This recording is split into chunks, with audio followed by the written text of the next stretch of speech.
Hello friends, आज का हमारा लेक्चर रहेगा क्रमचय संचय। जैसा कि आपको स्क्रीन पे दिखाई दे रहा होगा कि क्रमचय और संचय लिखा हुआ है। आज क्रमचय संचय की पहले बेसिक इन्फॉर्मेशन देते हैं, उसके बाद में क्वेश्चन लगाना स्टार्ट करते हैं। तो क्रमचय संचय बहुत ही सिंपल चैप्टर है, कोई कठिन चैप्टर नहीं है, बहुत ही सिंपल चैप्टर। बस आपके समझ में आ जाए तो बहुत ही सिंपल चैप्टर रहेगा। क्रमचय और संचय, तो इसे समझने से पहले इसमें जो यूज होने वाले जो कॉन्सेप्ट है उसे हम बताते हैं। सबसे पहले फैक्टोरियल के बारे में चर्चा करते हैं, क्योंकि फैक्टोरियल को बोलते हैं क्रम गुणित। इसके नाम से आपको सेंस लग रहा होगा कि फैक्टोरियल यानी क्रम गुणित क्या होता है। कि अगर हम फैक्टोरियल n निकालें, क्रम गुणित यानी क्रम से गुणा करना। क्रम गुणित मीन्स होता है क्रम से गुणा करना। जैसे हम आपसे कहें, अगर फैक्टोरियल का चिन्ह देखो, पहले फैक्टोरियल का चिन्ह क्या होता है। फैक्टोरियल का चिन्ह एक तो ये होता है और एक आपका ये होता है फैक्टोरियल का चिन्ह। जिस तरीके से आप फैक्टोरियल का चिन्ह ऐसा भी बना सकते हो, आप ऐसा भी बना सकते हो, कोई आपको किसी भी तरीके की डाउट नहीं होनी चाहिए। अगर हम आपसे ये कहें कि फैक्टोरियल यानी क्रम गुणित n की वैल्यू क्या होगी, या इसे ऐसे भी लिख सकते हैं फैक्टोरियल n। यहाँ पे इसे इधर साइड में ऐसे लिखेंगे और फैक्टोरियल का चिन्ह n के पीछे लगाना पड़ेगा आपको। तो इसे पढ़ेंगे फैक्टोरियल n। अगर इसकी वैल्यू अगर हम निकालना चाहें तो ये होती है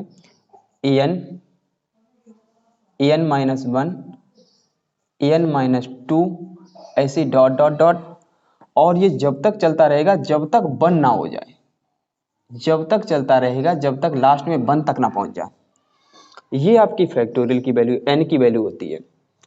अगर हम आपसे कहें दूसरे शब्द में फैक्टोरियल n की वैल्यू और कैसे आप निकाल सकते हो, तो यहां पर देखो, अगर हम ऐसे लिखेंगे n और n माइनस 1 लिखेंगे और इसी के पीछे लगा दो फैक्टोरियल, तो यहीं पे ब्रेक हो जाएगा ये। तो ये भी फैक्टोरियल n की वैल्यू है, ये भी आपकी फैक्टोरियल n की एक कंप्लीट वैल्यू है, ये फैक्टोरियल n की ये भी वैल्यू है। आपको क्वेश्चन के अकॉर्डिंग सोचना पड़ेगा कि हमें वैल्यू कौन सी रखनी है। पहली बात ये समझो, पहले अगर हम फैक्टोरियल n की वैल्यू अगर निकालना चाहते हैं तो देखो हम क्या करेंगे। देखो फैक्टोरियल n से ये बाहर निकालते हैं। अगर हम फैक्टोरियल से n बाहर निकालेंगे तो फैक्टोरियल n माइनस 1 बचेगा। फिर यहाँ पर देखो n माइनस 1 बाहर मैंने निकाल लिया, तो यहाँ पे आपका n माइनस 2 बाहर बचेगा। तो यहाँ पे फैक्टोरियल लगा दो। जहां पे मैंने फैक्टोरियल जिसके पीछे लगा दिया उसी में जान लो वहीं से ब्रेक लग गई। अगर हम इसी को और आगे बढ़ाना चाहें तो n माइनस 2 भी और बाहर मतलब यहाँ पे निकाल ले। n माइनस 2 को अगर मैंने बाहर निकाल लिया तो यहाँ पे ब्रेक लगेगा n माइनस 3 पर फैक्टोरियल लगा दो। तो ये भी n की वैल्यू है, फैक्टोरियल n की वैल्यू ये भी है, ये भी है, ये भी है। ये तीनों फैक्टोरियल n की वैल्यू है। आप जहां तक चलते चले जाओ, फैक्टोरियल ना लगाओ, घटता चला जाएगा, एक एक मान कम होता है। जैसे फॉर एग्जांपल अगर हम आपसे कहें फैक्टोरियल 1 का मान क्या होगा, फैक्टोरियल 1 का मान क्या होगा, तो इसका मान तो 1 ही होता है। देखो मैंने पहले से आपको बताया है कि फैक्टोरियल आपका तब तक नहीं रुकेगा जब तक 1 ना पहुंच जाए। तो यहाँ पर पहले से 1 है। अगर हम आपसे ये कहें कि फैक्टोरियल 2 का मान क्या होगा, एक चिन्ह तो फैक्टोरियल का ये भी होता है, तो फैक्टोरियल 2 का मान क्या होगा, तो 2 गुणे 1 यानी 2 हो जाएगा। फैक्टोरियल 2 का मान तो होता है। अगर हम आपसे कहें फैक्टोरियल 3 का मान क्या होगा, तो आप कहोगे 3 गुणे 2 गुणे 1, मतलब हमें यहां से चलना स्टार्ट होता है और 1 तक पहुंचाओ उसे, 3 दूनी 6 हो जाएगा। फैक्टोरियल इसी प्रकार फैक्टोरियल 4 का मान क्या होगा, फैक्टोरियल 4 का मान 4 गुणे 3 गुणे 2 गुणे 1 यानी हो जाएगा ये 24 हो जाएगा। तो ये वैल्यू आप याद भी कर सकते हो डायरेक्ट आप क्वेश्चन में अप्लाई करने के लिए। अगर हम आपसे कहें फैक्टोरियल 5 का मान क्या होगा, फिर आप 5 से स्टार्ट कर दो, 5 गुणे 4 गुणे 3 गुणे 2 गुणे 1, तो ये हो जाएगा जाके 120 हो जाएगा। सेम इसी प्रकार फैक्टोरियल 6 का मान निकाल लो, इसके बाद मतलब फैक्टोरियल 20 का मान निकाल लो, फैक्टोरियल 100 का मान निकाल लो। जो आपको जैसे क्वेश्चन में जो दिया गया उस हिसाब से आप मान रखेंगे। हम आपसे ये कहें, मैंने यहाँ पे लिख दिया फैक्टोरियल 20 और ध्यान रखो, अगर फैक्टोरियल 20 की वैल्यू आपके क्वेश्चन के अकॉर्डिंग जैसे कभी कभी दिया गया होगा कैंसिल करना होता है, तो इसे हम क्या करेंगे 20 रख देंगे, तो यहाँ पे आपका बचेगा अंदर फैक्टोरियल के 19, क्योंकि अगर 20 को बाहर निकालेंगे तो यहाँ पे 19 बचेगा, एक कम हो जाता है। और इसी को क्या लिख सकते हैं 20 लिख दें, फिर हम 19 को भी बाहर निकाल लें, तो फिर यहाँ पे हो जाएगा फैक्टोरियल 18। फिर हम 18 को भी अगर बाहर निकालना चाहें तो 20, 19, 18, 17 को भी बाहर निकाल लें, तो क्या बचेगा, ब्रेक लगाएंगे तो यहाँ पे 16 लिखना पड़ेगा। तो गुणा बाहर निकालते निकालते निकालते निकालते ये 1 तक पहुंच जाएगा, और फैक्टोरियल 1 की वैल्यू डायरेक्ट आपको मालूम होनी चाहिए 1 होती है। एक पॉइंट और आपका इंपॉर्टेंट है, फैक्टोरियल 1 की जो वैल्यू है 1 होती है, एंड फैक्टोरियल 0 की वैल्यू भी 1 होती है। ये दोनों वैल्यू आप याद रख लो, फैक्टोरियल 1 की वैल्यू 1 होती है और फैक्टोरियल 0 की वैल्यू भी 1 होती है, ये बात समझ लो पहले आप। तो फैक्टोरियल यानी क्रम गुणित, फैक्टोरियल को रिप्रेजेंट करने के दो तरीके, ऐसे भी आप रिप्रेजेंट कर सकते हो, इससे भी कर सकते हो। फैक्टोरियल n की वैल्यू यहाँ से स्टार्ट होती है और लास्ट तक पहुंच जाती है। फैक्टोरियल n की वैल्यू ये भी होती है, फैक्टोरियल n की वैल्यू ये भी होती है, और आगे बढ़ाना चाहो और भी आपका बढ़ जाएगा। फैक्टोरियल चिन्ह हटाओ, और जैसे ही हमने ये फैक्टोरियल चिन्ह हटाया तो ये हो जाएगा n-4, n-5, ऐसे ही। अब यहाँ पे फैक्टोरियल लगा दो, ये ब्रेक हो जाएगा। तो फैक्टोरियल n की वैल्यू अपने हिसाब से रखेंगे वहां पे जाके। वैसे कंप्लीट फैक्टोरियल n की वैल्यू ये होती है, ठीक है। इतना आपको समझ में आ रहा होगा, बिल्कुल सिंपल तरीके से, बिल्कुल धीरे धीरे से समझते हुए चलो, क्योंकि अगर थोड़ी भी कंफ्यूजन हुई तो क्रमचय संचय, क्रमचय और संचय दोनों के क्वेश्चन बहुत ही वैसे होते हैं। अगर आपको समझ में नहीं आए, जान लो क्रमचय को बोलते हैं परम्यूटेशन, और संचय को बोलते हैं कंबाइनेशन, इंग्लिश में से बोलते हैं। तो ध्यान रखो, अब हम बात करते हैं क्रमचय संचय के बारे में। तो क्रमगुणित के बारे में आपको पूरी जानकारी हो चुकी है, क्रमगुणित के बारे में पूरी जानकारी हो चुकी है, ठीक है। इसके बाद में हम बात करते हैं क्रमचय और संचय की, क्रमचय संचय की बात करते हैं।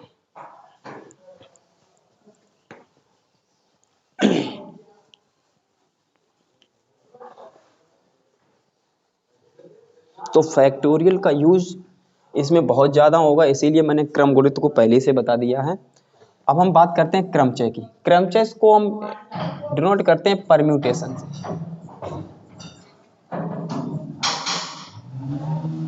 Permutation and कंबाइनेशन, permutation and कंबाइनेशन, permutation and कंबाइनेशन। इसे क्रमचय और संचय को इंग्लिश में बोलते हैं परम्यूटेशन। इसलिए क्रमचय को रिप्रेजेंट करते हैं P से और संचय को रिप्रेजेंट करते हैं C से। ये होता है, इसे कंप्लीट, इसे बोलते हैं NPR, और ये होता है हमारा क्या NCR, ये NCR होता है, ये NPR होता है, ये यानी क्रमचय और संचय। बात करते हैं क्रमचय और संचय की बिल्कुल कंप्लीट, क्योंकि डाउट रहता है इस क्रमचय और संचय में कि सर क्रमचय लगाएं इसमें, इस क्वेश्चन में कि संचय लगाएं, हमें समझ में नहीं आ रहा। तो वही समझाने की कोशिश करेंगे। देखिए बहुत ही ध्यान से समझना, इसमें क्या होता है क्रमचय में, इधर हम लिखेंगे क्या क्रमचय, इधर हमारा हो जाएगा संचय। ये जो पॉइंट हम बताने जा रहे हैं बहुत ही इंपॉर्टेंट पॉइंट है। इन पॉइंटों को देखो, वैसे ही आप क्रमचय का फार्मूला लगाओ या संचय का फार्मूला लगाओ, किसी एक का फार्मूला आपको लगाना पड़ेगा। इसमें क्या होता है, क्रमचय में क्रम का महत्व होता है, क्रम का महत्व होता है, क्रमचय में क्रम का महत्व होता है, और इसमें क्या होता है क्रम का महत्व नहीं होता है, महत्व नहीं होता है। बहुत ही बढ़िया तरीके से समझते हुए चलो, क्रमचय में क्रम का महत्व होता है, इसमें क्रम का महत्व नहीं होता। अभी हम आपको बताएंगे क्रम का महत्व कैसे होता है, वो भी हम बता देंगे भी। इसका जो नेक्स्ट पॉइंट है कि हाँ हमें क्रमचय लगाना है या संचय लगाना है, इसमें आप ये भी समझ सकते हो कि जैसे ही आपसे ये कहा है शब्दों की बात हो, क्वेश्चन में शब्दों की बात हो, तो आपको क्रमचय लगाना है। संख्याओं की बात हो तो आपको क्रमचय लगाना है। उसके बाद संकेत की बात हो, अगर किसी का संकेत बनाना है तो क्रमचय लगाना पड़ेगा।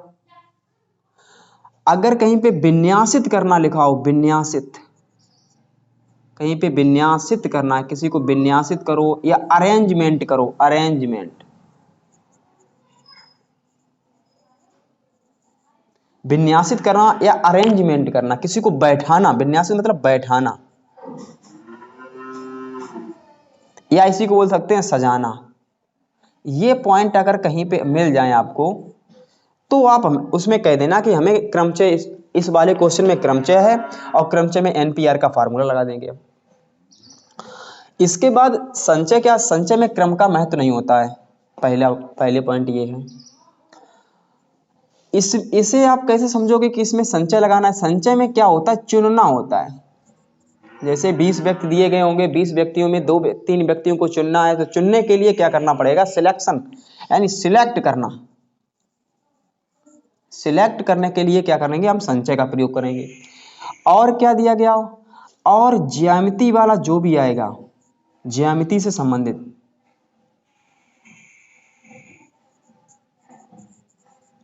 ज्यामिति के जितने भी क्वेश्चन प्रश्न आएंगे, ज्यामिति के सभी प्रश्न में, ज्यामिति मतलब जानते ही हो, जैसे रेखा की बात आए, जैसे त्रिभुज की बात आए, जैसे चतुर्भुज की बात आए, जैसे विकर्ण की बात आए, तो इन सभी में क्या करना पड़ता है, इन सभी में आपको संचय लगाना पड़ेगा। और क्या, समूह बनाने की बात आ जाए, संचय लगा दो। समूह बनाने की बात आए, संचय लगा दो। या फिर कई टीम बनानी हो, क्रिकेट टीम बनानी हो, तो संचय लगाना पड़ेगा आपको। तो ये पॉइंट आपके हैं, इन पॉइंटों को आप बढ़िया तरीके से नोट कर लो। ये आपके जो नोट पॉइंट हैं, आप इसे देखकर तुरंत आप लगा सकते हो कि संचय होगा या क्रमचय होगा। ये बात समझ लो पहले। पहले एक को तैयार कर लो, एक को कर लो, बाकी तो आपका हो जाएगा। शब्दों की बात हो, संख्याओं की बात हो, संकेत की बात हो, क्रम का महत्व होता है, और विन्यासित करना हो या अरेंजमेंट करना हो तो आप क्रमचय लगा दो। बाकी ये पढ़ने की जरूरत नहीं है। ये आपके दिए गए हो तो क्रमचय लगा दो, बाकी दिए गए हो तो संचय लगा दो। हम जब क्वेश्चन लगाएंगे तो आप एकदम बता दोगे कि सर आपने ये बताया था, हाँ इसमें क्रमचय लगेगा, ये संचय लगेगा। तो मैं आपको, देखो मैं ये भी कर सकता हूं कि आपको जैसे ही स्टार्ट किया मॉडल पेपर मैंने क्रमचय संचय करवाने जा रहे हैं, तो मॉडल पेपर तुरंत स्टार्ट कर दें हम। क्वेश्चन, फर्स्ट क्वेश्चन ये लो, आता आपको कुछ भी नहीं। मेरा उद्देश्य ये है कि मैं आपको हम क्वेश्चन को नहीं लगाएंगे, आप स्वयं क्वेश्चन को लगाओ देखकर कि हाँ ये इसमें लगेगा। मेरा उद्देश्य ये रहता है। क्वेश्चन तो हालांकि हम सब लगवा देंगे एकदम, लेकिन आपको ये बातें अगर पता होगी तो अपने आप लगा लोगे। आपको ये भी डाउट नहीं होगा कि हम क्रमचय का फार्मूला लगाएं या संचय का फार्मूला लगाएं, तो कोई डाउट नहीं होगी। हालांकि इस लेक्चर में 1-2 क्वेश्चन भी लगवाएंगे हम, फिर उसके बाद में जो सेकंड हमारा लेक्चर आएगा उसमें फाइनल कंप्लीट आपका कर दिया जाएगा। अब बात करते हैं एक एक करके। पहले बात करते हैं क्रमचय की। क्रमचय का फार्मूला क्या होता है उसे देखते हैं। ये आपको सभी याद करने हैं।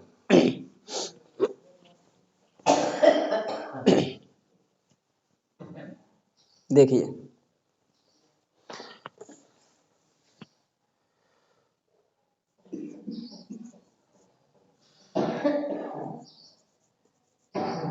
क्रमचय, इसका फार्मूला होता है एनपीआर।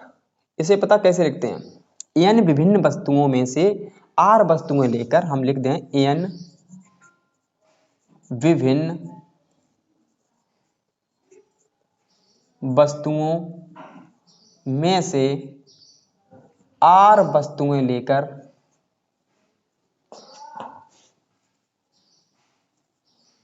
बने क्रमचयों की संख्या।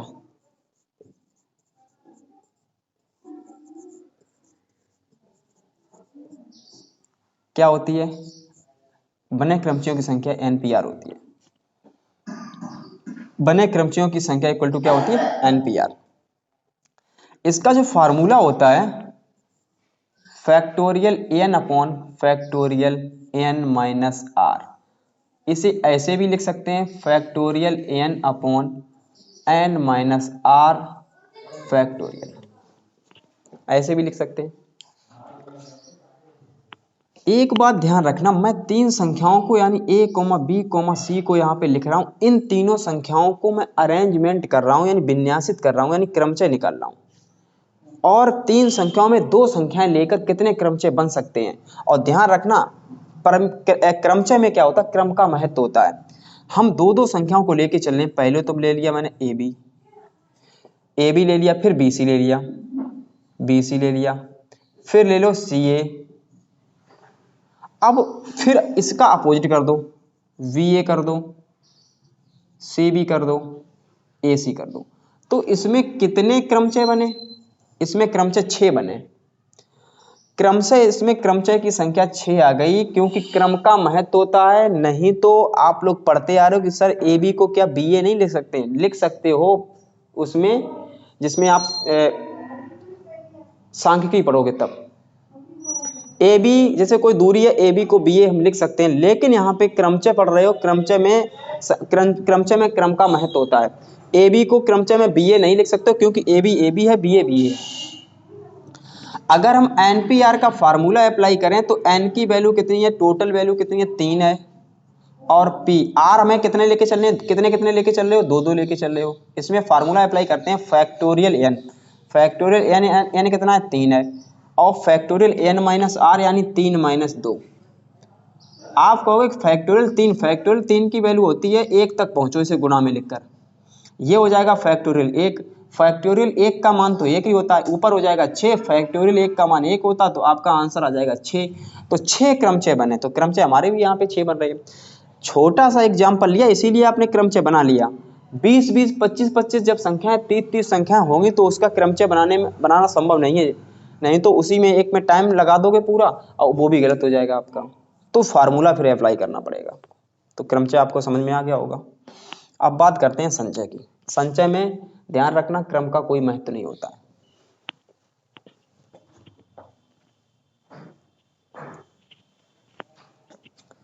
संचय में क्रम का कोई महत्व नहीं है।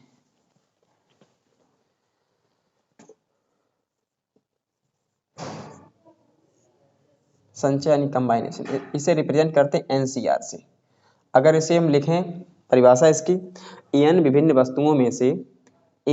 वस्तुओं में से आर वस्तुएं लेकर बने कुल संचयों की संख्या एनसीआर इक्वल टू होता है factorial n upon factorial r into factorial n minus r. ये इसका फार्मूला होता है। अथवा मैं उस तरीके से लिखो तो factorial n upon factorial r bracket n minus r factorial, ऐसे भी लिख सकते हो, कोई दिक्कत नहीं। हमारा तो इस तरीके से अपने रूटीन मेरा बन गया है, स्टार्टिंग से हम ऐसे ही लिखते चले आ रहे, तो ऐसे में आसानी लगती है लिखने में। उसकी अपेक्षा आप जैसे भी लिखना चाहो लिख सकते हो, कोई दिक्कत नहीं। एक चीज हमें ये बताओ, अगर हम एनसीआर में फैक्टोरियल, ये देखो पहले ये क्या लिखा है, ये इतना क्या लिखा है। आप कहोगे कि सर ये तो लिखा हुआ है एनपीआर, यही तो एनपीआर का फार्मूला था, factorial n upon factorial n minus r. ये किसका फार्मूला था, एनपीआर का। तो आर का इधर मल्टीप्लाई हो जाएगा तो एनपीआर इक्वल टू आ जाएगा फैक्टोरियल आर एनसीआर। ये दोनों में संबंध होता किसमें, क्रमचय और संचय में। क्रमचय संचय दोनों में संबंध क्या होता है, एनपीआर इक्वल टू होता फैक्टोरियल आर एनसीआर। या फिर हम लिख सकते हैं इसे हिंदी में, एनपीआर इक्वल टू होता है क्या, अरेंजमेंट। ये अरेंजमेंट है और ये सिलेक्शन है, इसका सिलेक्शन। अरेंजमेंट गुणे सिलेक्शन क्या होता है, एनपीआर होता है। ये भी आप समझ सकते हो। अरेंजमेंट यानी विन्यासित, संख्याओं को विन्यासित करो और उसे सिलेक्ट करो, या फिर पहले तो सिलेक्ट करो फिर उसके बाद विन्यासित करो। तो थोड़ा इसे गलत मान सकते हैं, इसे सिलेक्शन को पहले लिखो पहले तो हम संख्याओं में सिलेक्शन करेंगे, कितनी संख्या में लेके चलनी है, फिर उन संख्याओं का अरेंजमेंट करेंगे। ऐसे लिखो। तो पहले एनपीआर का फॉर्मूला क्या होता है, सिलेक्शन, पहले संख्याओं का सिलेक्शन करो फिर अरेंजमेंट कर दो। बात समझ में आ रही होगी, ठीक है। ये आपका ये मेथड हो गया, जितना बता दिया मैंने। अब आपके एक दो पॉइंट और हैं, वो भी आप सीख लो। तो मेरा लक्ष्य है बेसिक इंफॉर्मेशन पहले देता हूँ, क्वेश्चन को रटाना मेरा काम नहीं है। बहुत से टीचर क्वेश्चन को रटाते हैं, मेरा काम रटाना नहीं है, समझाना है। कुछ सिद्धांत होते हैं वो भी आप देख लो। सिद्धांत आपके दो प्रकार से होते हैं। सिद्धांत आपके दो प्रकार से होते हैं, एक तो होता है आपका गुणन सिद्धांत, एक होता है आपका योग सिद्धांत। अब आपके माइंड में ये आएगा सर योग सिद्धांत कब लगाएंगे, गुणन सिद्धांत कब लगाएंगे, वो हमें बता दो। गुणन सिद्धांत आपका लगेगा जब संख्याओं में और आए, जब क्वेश्चन में और दिखाई दे, तथा दिखाई दे, तब आप गुणन सिद्धांत लगा सकते हो। तब आप लगा सकते नहीं, लगाओगे।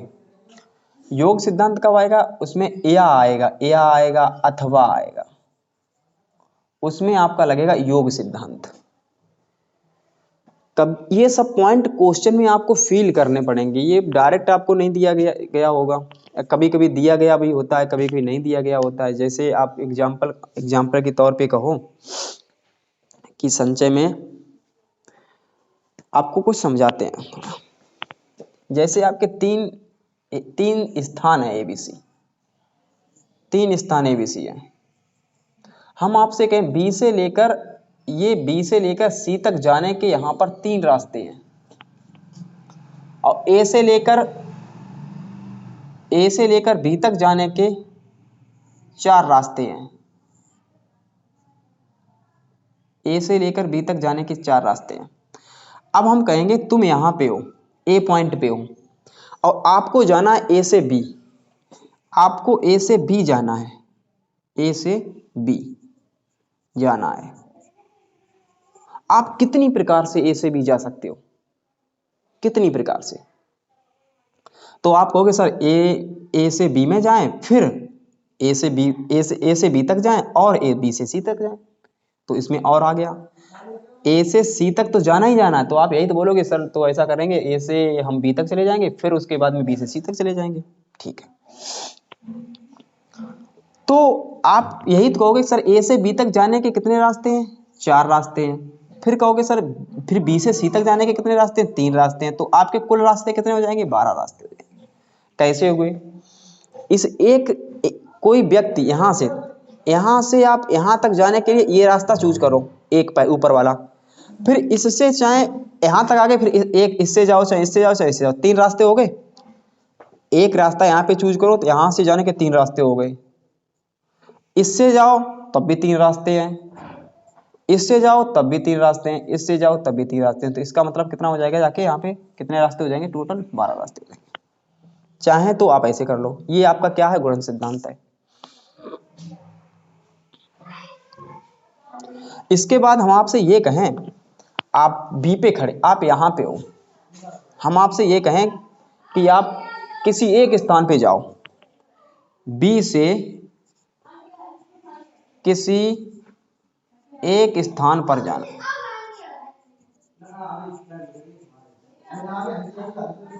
बी से किसी एक स्थान पर जाओ, तो आप यही तो कहोगे कि सर या तो फिर हम ए पे जाएंगे या बी पे जाएंगे। तो यहां पर या शब्द लग गया, यहां पर या शब्द लग गया। या शब्द क्या देता है, योग देता है। तो बी से ए पर जाने के लिए तीन रास्ते हैं, वो चार रास्ते हैं सॉरी, और बी से सी तक जाने के तीन रास्ते हैं, तो कुल रास्ते कितने हो जाएंगे, 7 हो जाएंगे। तो आपको फील आ रहा होगा योग सिद्धांत कब लगेगा और गुणन सिद्धांत कब लगेगा। या शब्द आ जाएगा तो योग सिद्धांत लगा दो, और गुणन सिद्धांत कब लगेगा, जब और आ जाए, तथा आ जाए, किंतु आ जाए, तो वहां पे लगेगा गुणन सिद्धांत। ठीक है, उसके बाद कुछ और हम फार्मूले जो हैं डिस्कस करते हैं, यानी क्रमचय से संबंधित या संचय से संबंधित भी जो भी फार्मूले हैं वो टोटल हम बताने की कोशिश करेंगे। एनपीआर आपने समझ ही लिया है कि एनपीआर का फार्मूला होता है factorial n upon factorial n minus r. आप फैक्टोरियल किसी भी तरीके से बनाइए, हमें कोई प्रॉब्लम नहीं। Factorial n upon factorial r into factorial n minus r, ये होता है एनसीआर का फार्मूला, वो होता है एनपीआर का फार्मूला। हम कुछ संचय के फार्मूले और आपको बताना चाहते हैं जिससे आप जल्दी लगाने की कोशिश करेंगे, जल्दी प्रैक्टिस हो जाएगी आपकी। क्या संचय का फार्मूला हो सकता है वो देख लो। संचय को आप एनसीआर ही बोलते हैं ना संचय, ठीक है। इसका पहला फार्मूला हम आपको बताना चाहेंगे, कभी कहीं पर भी NCA लिखा हो और इसके बराबर में NCB लिखा हो, ये कॉन्सेप्ट आपको मालूम हो, ये अगर कॉन्सेप्ट आपको मालूम है, ये अगर कॉन्सेप्ट आपको मालूम है तो फिर आप क्या कर सकते हो, आप ये कह सकते हो कि सर A और B को जोड़ दो, A और B को जोड़ दो और बराबर में N कह दो। अगर ये चीज़ें देंगी, जैसे फॉर एग्जांपल अगर हम आपको बताएं, यहाँ पे दिया गया 12CX बराबर 12C5, आपसे कहा जाएगा कि x का मान निकालो, तो आप कहोगे कि सर ये देखो ये वाला मेथड लग जाएगा, NCA इक्वल टू NCB, ऊपर वाली जो नंबर हैं वो बराबर होने चाहिए, ठीक है, बराबर। इन दोनों को जोड़ो तो x प्लस 5 बराबर 12, तो x का मान आ जाएगा 7। यहाँ से आप x का मान निकाल सकते हो, तो ये मेथड आपको लगाना पड़ेगा। दूसरा आपका मेथड इसका है, एक फार्मूला होता NCR इक्वल टू होता है NCN माइनस आर, ये दोनों बराबर होते हैं, ये दोनों बराबर होते हैं। NCR लिखाओ NCN माइनस आर लिखाओ, बराबर हो जाएंगे। फॉर एग्जांपल जैसे 15C लिखा, 15C लिखा 12। अब इसे सॉल्व करने के लिए बहुत टाइम लगेगा, तो इसकी जगह पे पता हम क्या लिख सकते हैं, 15C3 लिख सकते हैं।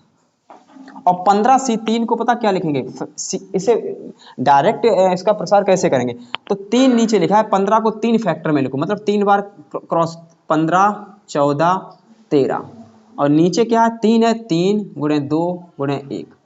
आप डायरेक्ट इसका यहाँ पे मल्टीप्लाई कर सकते हो। अगर 15C12 लिखा है, 15C3 लिखा है, तो 3 बार इसे गुणा में करना, मतलब घटते क्रम में, 15 14 13, 3 2 1 कैंसिल कर लेंगे। उसके बाद में 3 पंचे 15, 2 सत्ते 14, 7 बना 35, इसका मतलब है ये 35 गुणे 13 जो भी है इसका वो आंसर हो जाएगा। कितना जल्दी क्वेश्चन सॉल्व हो गया। तो ये शॉर्टकट है, मतलब NCR का जो फार्मूला दिया गया उसका शॉर्टकट ये है। और शॉर्टकट तभी लगाएंगे जब ये भी बड़ी संख्या हो, ये भी बड़ी संख्या हो, या इस पे शॉर्टकट नहीं लगाएंगे। ये बड़ी आपकी बड़ी संख्या, ये छोटी संख्या है, तो इसमें अंतर बहुत है, इसे डायरेक्ट हम सॉल्व कर सकते हैं। इसे हम डायरेक्ट सॉल्व करेंगे तो बहुत लंबा हो जाएगा। ठीक है, समझ में आ रहा होगा। अब एक आपके एक वैज्ञानिक थे पास्कल, उन्होंने एक मेथड दिया था, वो भी आप समझ लो, पास्कल का रूल। 1 मिनट, तब तक इंक डाल लेते हैं। 1 मिनट।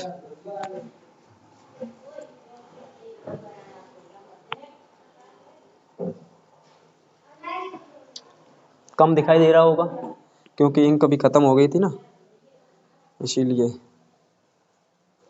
आपको समझ में आ रहा होगा, समझ में आ रहा है तो बहुत अच्छी बात है। फिर देखिए, इम्पोर्टेंट आपका जो फार्मूला है वो हम बताते हैं। आपका फार्मूला है पास्कल नियम। पास्कल नियम भी आपके कभी कोई क्वेश्चन में आ जाता है। जैसे पास्कल नियम क्या होता है, NCR प्लस NCR माइनस 1। अगर ये लिखा है, हम अब इसका अभी एग्जाम्पल भी बताएंगे आपको। कहीं पे लिखा NCR, कहीं पे लिखा NCR माइनस 1, यानी R से 1 कम, तो उसे आप डायरेक्ट लिख देना। पास्कल ने ये कहा कि उसे लिख दो N+1CR, ये पास्कल का नियम है, N+1CR।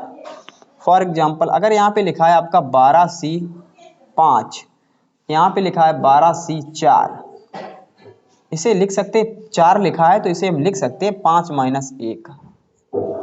तो आप डायरेक्ट यहाँ पे लिख देना 13C5। तो डायरेक्ट आप ये लिख सकते हो इन दोनों की जगह, इन दोनों को सॉल्व नहीं करना है आपको, डायरेक्ट ये 13C5 लिख देना, क्योंकि आपको मालूम है पास्कल रूल, 12 में 1 जोड़ना पड़ेगा, n में 1 जोड़ना पड़ेगा, या 12 में 1 जोड़ोगे तो 13 हो जाएगा, 13C5। तो ये पास्कल का रूल है आपका। बताओ, अच्छा आपको समझ में आ रहा होगा, कुछ समझ में आ रहा, तो इसके 1-2 क्वेश्चन अभी सॉल्व करते हैं, उसके बाद में आपकी अब रेगुलर आपकी पढ़ाई चल रहेगी, आप कंटिन्यू बने रहिए।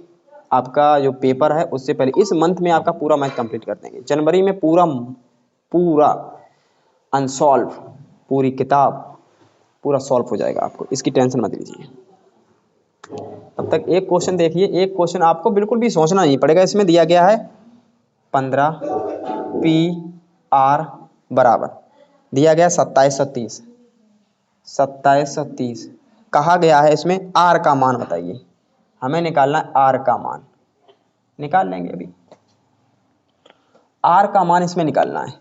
अब आपको 15PR का फार्मूला यहाँ पे मालूम है, इसका फार्मूला मालूम है, क्यों आपको मालूम है फार्मूला इसका, NPR का फार्मूला लिखे लेते हैं एक बार, factorial n upon factorial n minus R, ये NPR का फार्मूला है, ये वाला देखो पहले, यही इसमें लगा दो, तो फैक्टोरियल 15 और फैक्टोरियल 15 माइनस R, अगर हम फैक्टोरियल 15 और फैक्टोरियल 15 माइनस R निकालेंगे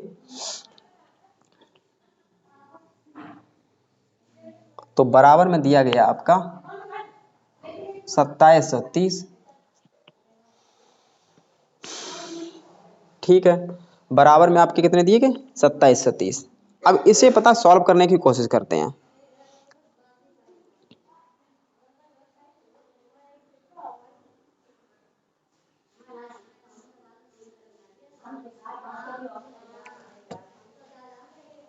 देखिए इसमें पता आपका एक तरीका होता है 2730, इसके फैक्टर करने पड़ेंगे, क्योंकि यहाँ पर जब तक हम R का मान नहीं निकाल पाएंगे, जब तक ये फैक्टोरियल का साइन खत्म ना हो जाए, तो हमें इसके लिए क्या करना पड़ेगा 2730 के फैक्टर करने पड़ेंगे। अगर हम 2730 के फैक्टर करेंगे तो आपका 3 से कैंसिल करो इसे, 3 एम 27, 3 एकम 3 नहीं 910, फिर 3 से कैंसिल होगा, फिर 3 से कैंसिल नहीं हो पाएगा, 2 से कर लो, 2 चौकू 8, 2 पंचे 10, 2 पंचे 10, 5 से करो, 5 नेम 45, 5 एकम 5, फिर 13 से करो, 13 सत्ते 91, 7 एकम 7। इसके फैक्टर देखिए पहले, थोड़ा यहाँ पे समझाने की कोशिश करते हैं, नीचे दिखाई नहीं देगा, इधर देखो, इधर लिखा हमारा फैक्टोरियल 15, इधर लिखा हमारा फैक्टोरियल 15 माइनस R, इधर हमारा क्या 13, 7 दूनी 14, 5 3 15, यानी 15 लिखा है, 14 लिखा है, 13 लिखा है। अगर हम इतना लिखा है, अगर इसके बटे में अभी तो 1 है, क्या यहाँ पे फैक्टोरियल 15 यहाँ पे कट जाएगा, 15 से फैक्टोरियल 15 कट जाएगा, कभी नहीं कटेगा। तो आप ऐसा करिए, यहाँ पर हम फैक्टोरियल 12 का गुणा कर देते हैं और यहाँ पर भी फैक्टोरियल 12 का गुणा कर देते हैं, कोई अंतर नहीं पड़ेगा। और ध्यान रखो, जैसे ही आपने फैक्टोरियल 12 का गुणा किया तो इधर तो लिख जाएगा हमारा फैक्टोरियल 15 बटे फैक्टोरियल 15 माइनस R बराबर, ऊपर लिख जाएगा फैक्टोरियल 15 और नीचे आपका लिखा है फैक्टोरियल 12। अब ध्यान दो, पहले 15 से 15 अब कैंसिल हो जाएगा, तो ये हो जाएगा आपका फैक्टोरियल 15 माइनस R बराबर फैक्टोरियल 12। फैक्टोरियल दोनों तरफ है तो फैक्टोरियल से फैक्टोरियल हट जाएगा, आपका फैक्टोरियल से फैक्टोरियल हट जाएगा, तो यहाँ पे लिख जाएगा 15 माइनस R बराबर आ जाएगा 12, तो R इधर जाएगा, 12 इधर आएगा, तो 15 माइनस 12 बराबर R, तो R की वैल्यू आ जाएगी 3। चाहो तो यहीं से आप सॉल्व कर सकते हो, अथवा में जैसे क्या कर सकते हो, जैसे ये लिखा है, ये लिखा है आपका 15, जैसे इस क्वेश्चन को दूसरे तरीके से कैसे करेंगे, 15 PR लिखा है, 15 PR, इधर क्या लिखा हमारा 2730। इस 15 PR को ऐसा ही लिखा रहने दो, कोई चेंजमेंट मत करो। इसे लिखेंगे हम क्या, अभी मैंने फैक्टर किया था 15 14 13 बटे 1। बात समझ में आ रही? इसमें आप इसका फैक्टर कर दो, वो आ जाएगा उतना।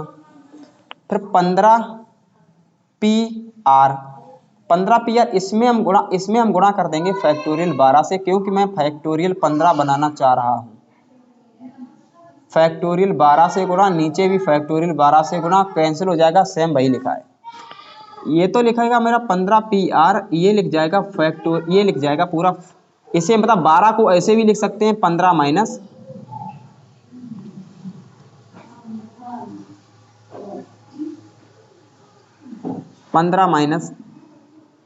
3। इधर फैक्टोरियल 15 है, अपॉन में आ जाएगा फैक्टोरियल 15 माइनस 3। तो वैसे अगर देखा जाए तो ये पता क्या लिखा है, ये लिखा है आपका 15 PR और ये लिखा है आपका 15P3। 15P3 लिखा है। देखो पहले factorial n upon factorial n minus r, तो ये लिखा, इसे सॉल्व करेंगे तो फैक्टोरियल n माइनस अपॉन में फैक्टोरियल 15 माइनस 3 यानी यह 12 हो जाएगा। ठीक है, तो ये अगर कंपेयरिंग करेंगे तो r की वैल्यू आ जाएगी 3। ये भी आपका आंसर हो जाएगा। समझ में आ रहा होगा? ठीक है, तो ये दोनों तरीके से आप लगा, चाहे ऐसे लगा लो, चाहे ऐसे लगा लो, चाहे ऐसे लगा लो, दोनों का आंसर सेम ही आ रहा, मेथड अलग अलग है। तो आगे के जो भी नेक्स्ट क्वेश्चन है तब तक आप क्या करो, जो भी बेसिक इन्फॉर्मेशन मैंने दी है टोटल, उस बेसिक इन्फॉर्मेशन को पहले कंप्लीट करिए। और एक क्वेश्चन का मैंने लगाने का तरीका बता दिया। अभी तो ये फार्मूला बेस्ड क्वेश्चन है, जब आपके क्वेश्चन लिखित क्वेश्चन आएंगे उनमें थोड़ा डिफिकल्ट रहता है, बट आप टेंशन मत लीजिए, जितना मैंने बताया उतना आप कॉन्सेप्ट को क्लियर करिए।